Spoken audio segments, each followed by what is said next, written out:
Hi guys, my name is Diana and I'm going to give you a little tour of my classroom.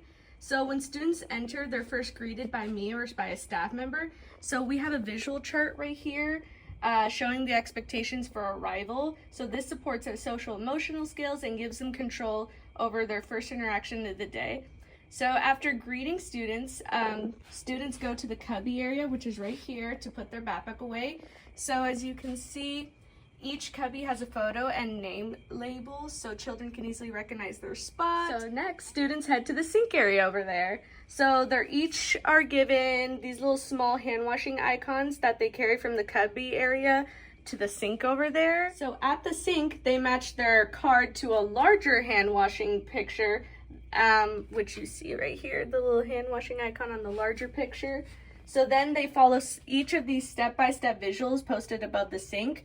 So basically they turn on the water, put on soap, scrub their hands, and then rinse and then dry their hands. So I like how this sequence builds like hygiene skills and it gets them to be more independent. So after hand washing, students grab their textbook and sit down for a snack over here. So each table has the student's photo and name so they know exactly where to sit. The textbook is basically a personal communication tool filled with picture icons. So that way students use it to request items, answer questions, or make comments by handing a picture to an adult or peer. This basically gives nonverbal or limited speech learners a consistent way to communicate across settings.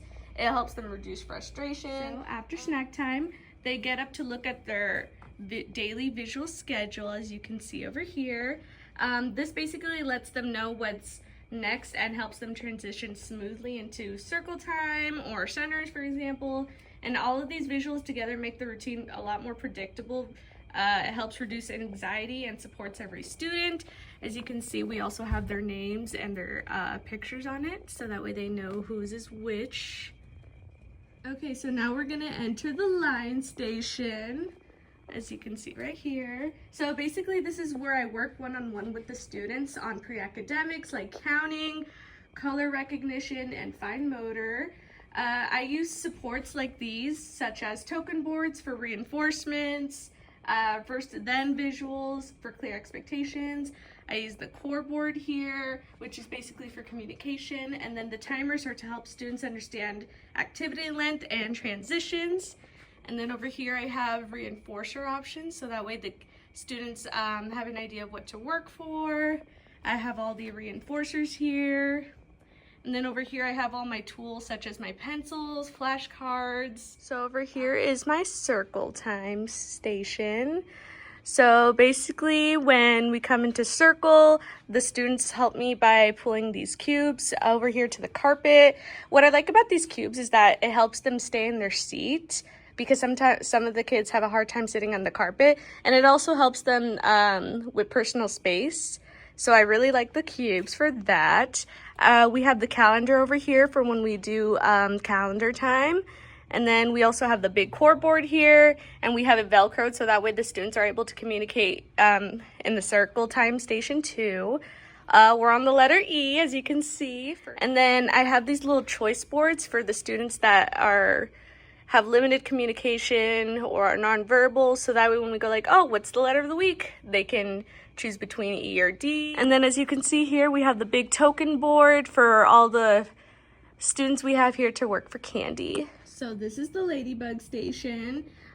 This is the station where students engage in activities like Play-Doh, puzzles, they do art projects here. And as you can see, everything is clearly labeled with pictures and words, so that way it helps students know where materials belong and they help promote independence. So as we walk over here, you can see it's the break area, which is basically a quiet little space where students can go to calm down, regulate their emotions, or take a little sensory break. So as you can see, it includes little visual supports such as feelings charts, it has calm down steps. Basically, students can use this to identify how they're feeling and select little calming strategies or tools independently. So this is our flamingo station. It's basically our dramatic play area. So this is where students use props like the kitchen items and cleaning items to build language, imagination, and social skills. It also has toys like cause and effect toys over here. Basically, students can use it for exploration and problem solving. And we even have a small little library area here for themed books. And then we also have visuals over here to basically show the students here how to play, so that way the students know exactly what to do with the materials. And then in case you're wondering, we do like to have the little core boards and communication boards all over the classroom, so that way students can have access to communicating all over the class. So this side of the room is our monkey station, and our monkey station is basically our gross motor area. So basically this is where students develop large muscle skills, and this station includes a swing. This is our swing over here. It's just all tied up. The students love playing with it, and we teach them to take turns by using the timer over there to wait their turn. And then we also have a seesaw over here. Well, that ladder could be turned into a seesaw.